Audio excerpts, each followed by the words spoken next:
¿Cuándo se va a empezar a renegociar, si es que se renegocia el Tratado de Libre Comercio de América del Norte? Es más, la pregunta es todavía más profunda. ¿Qué es lo que vamos a tener enfrente de nuestro principal socio comercial? Y si vamos a incluir también a Canadá. Estamos en una gran nébula y para despejar esto aquí en La Billetera tenemos como invitado esta noche a Francisco de Rosenthal. Él es socio internacional de la firma de asesoría Whitt & Case, pero además fue, y esto es muy importante, el negociador de México en todos los tratados comerciales que ha habido en los últimos años.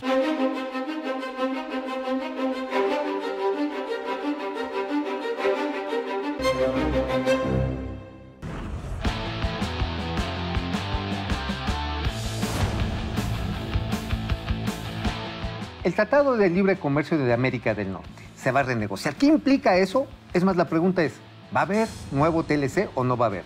Por eso en La Billetera hoy tenemos un experto en esta materia. Tenemos a don Francisco de Rosenthal. Él es socio director en asuntos internacionales de la firma Whitt & Case aquí en México, pero él fue el encargado, nada más ni nada menos, que de la Subsecretaría de Negociaciones Internacionales en la Secretaría de Economía.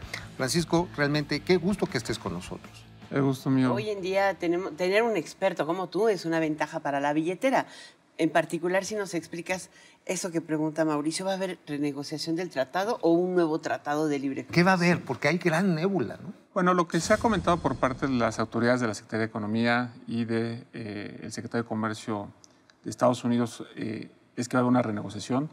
Estamos a la espera de que se haga llegar al Congreso de Estados Unidos, conforme a la regulación de Estados Unidos, la notificación en donde se estarán señalando e informando cuáles son los alcances en los que Estados Unidos pretende llevar a cabo. ¿Cuál es tu previsión al respecto? Primero lo tiene que mandar el Departamento de Comercio al Congreso antes de avisarle a los socios.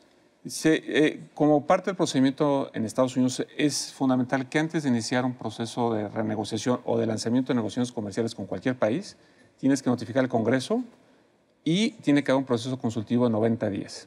Este proceso estará por iniciar seguramente en breve y a partir de ahí entonces este proceso se lanzará una vez concluidos los 3 meses y ahí tendremos mayor claridad sobre cuáles son estos alcances bajo los cuales la perspectiva de la administración actual en Estados Unidos pretende esta eventual renegociación. Eso en Estados Unidos. ¿Qué pasa en México?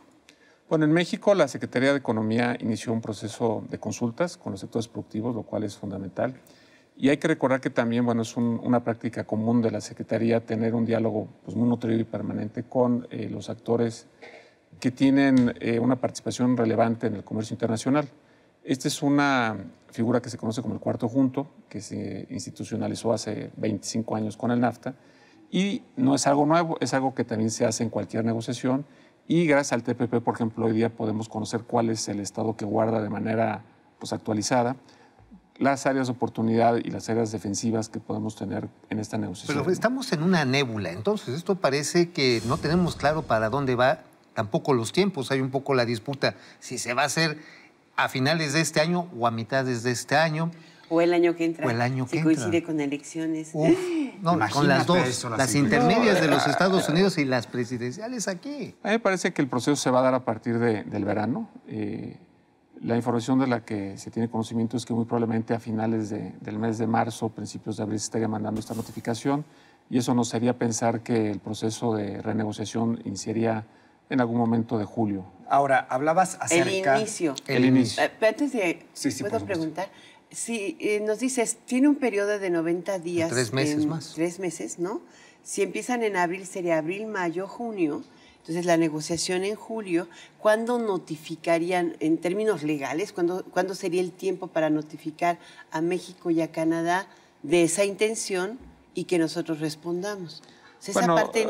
procesalmente, una vez que concluyan estos 3 meses de consultas, las autoridades de los 3 países se reúnen y acuerdan el inicio de este proceso de renegociación.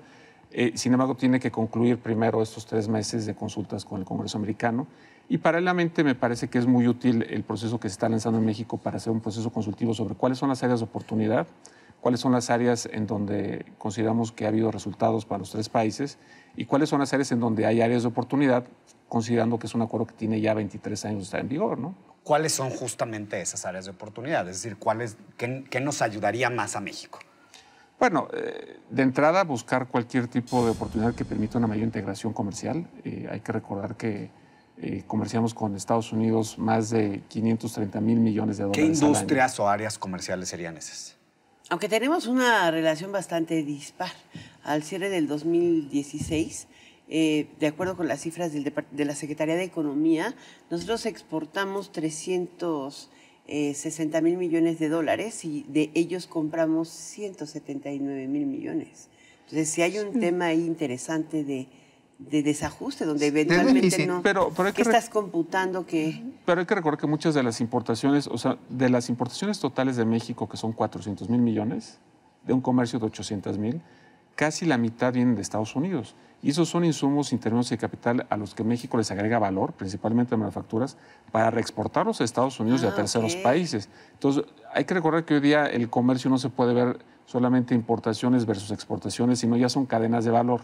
Y ahí es donde estos datos probablemente no son precisos, tan representativos. ¿no? Danos un ejemplo de la cadena de valor para nuestro auditorio. Por ejemplo, en temas de manufacturas automotriz, bueno, hay procesos que incluyen en la formación o integración de autopartes o incluso vehículos que pasan hasta 7 veces la frontera México-Estados Unidos para terminar un proceso productivo 7 de veces. construcción. Es decir, se pone aquí una pieza, se reexporta a los Estados Unidos, de los se le Estados agrega Unidos valor, lo regresa, va y viene hasta 7 veces y eso es una muestra. Y esos no les piden visa, ¿verdad?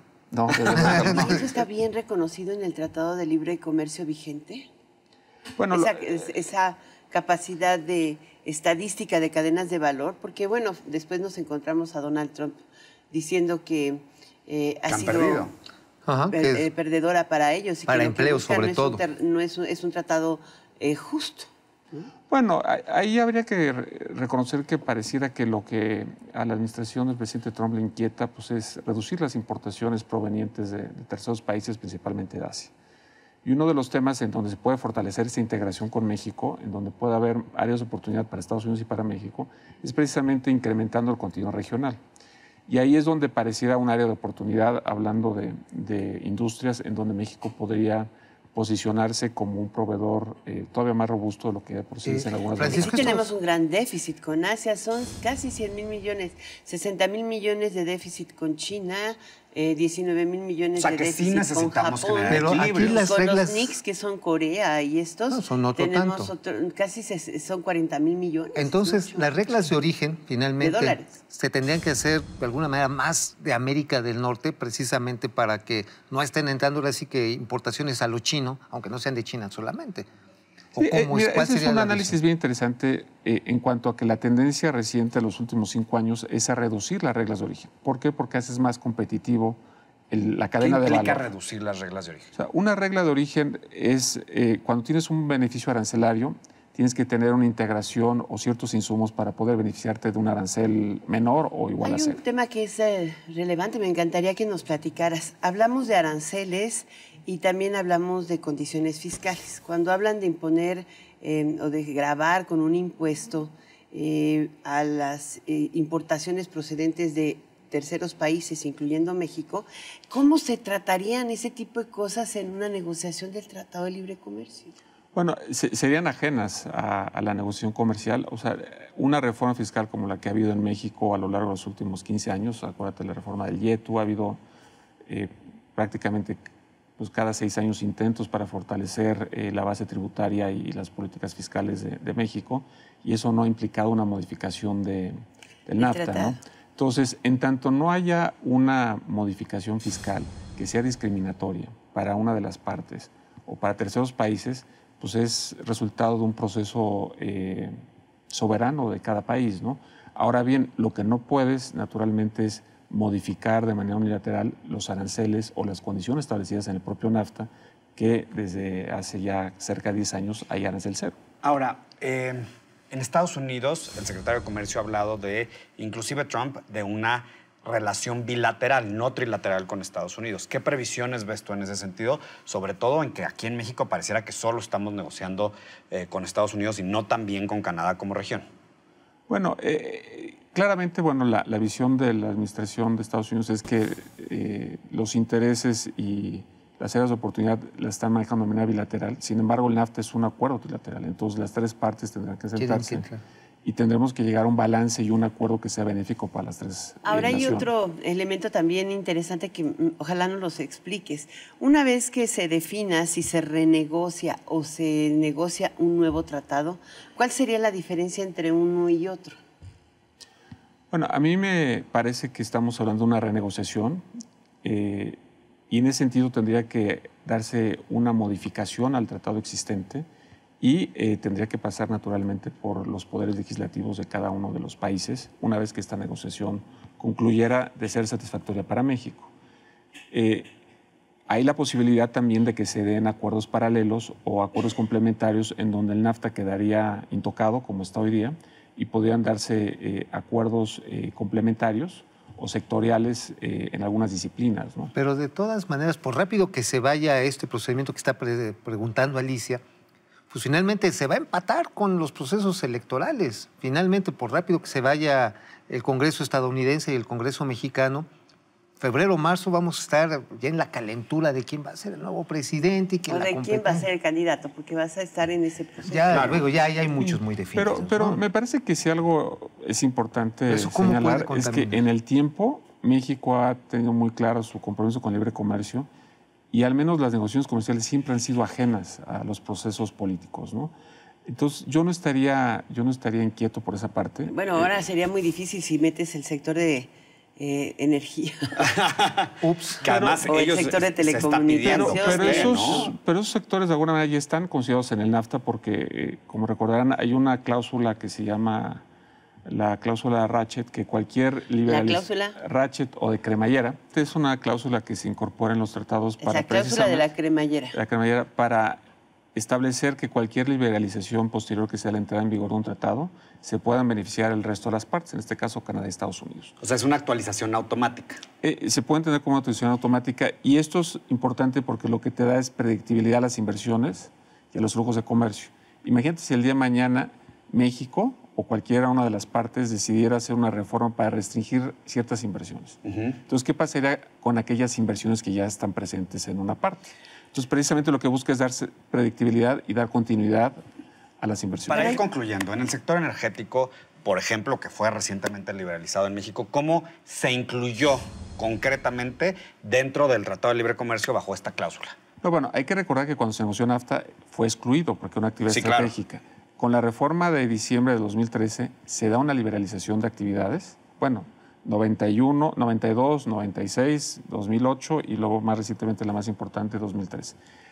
Se da una liberalización y entonces, con que una de las partes lo requiera, se tiene por actualizado el acuerdo. Entonces, ya existe una liberalización adicional y bueno, ustedes han visto cómo... O sea, las inversiones que hoy estamos viendo en el sector de energía se insertan ahí. Las rondas, por ejemplo, las rondas de aguas profundas, de aguas someras, terrestres, etcétera, ¿no? Entonces, para ir concluyendo, y la liberalización hasta... Esa liberación no estaría, digamos, blindada por estos acuerdos ante los procesos electorales que vienen. Me parece que será muy importante conocer el alcance de la notificación del Congreso por parte de Estados Unidos y saber cuándo inician estas negociaciones. Realmente una negociación, como ustedes saben, en el caso del NAFTA pues se hizo en menos de un año. El caso del acuerdo con Europa también fue muy rápido. Entonces, me parece que dependiendo de cuándo se inicien las negociaciones y del alcance de esta eventual renegociación, pues puede ser algo que pueda ser relativamente expedito si estamos hablando de ideas y procesos claramente focalizados, ¿no? Muchísimas gracias. Él es Francisco de Rosenzweig, es ex subsecretario de Negociaciones Comerciales de la Secretaría de Economía, lo fue hasta diciembre del año pasado, y también es socio internacional de White & Case, una de las personas, uno de los técnicos y expertos con los que cuenta México justamente para llevar a cabo esta gran negociación que se avecina. Esta noche es La Billetera.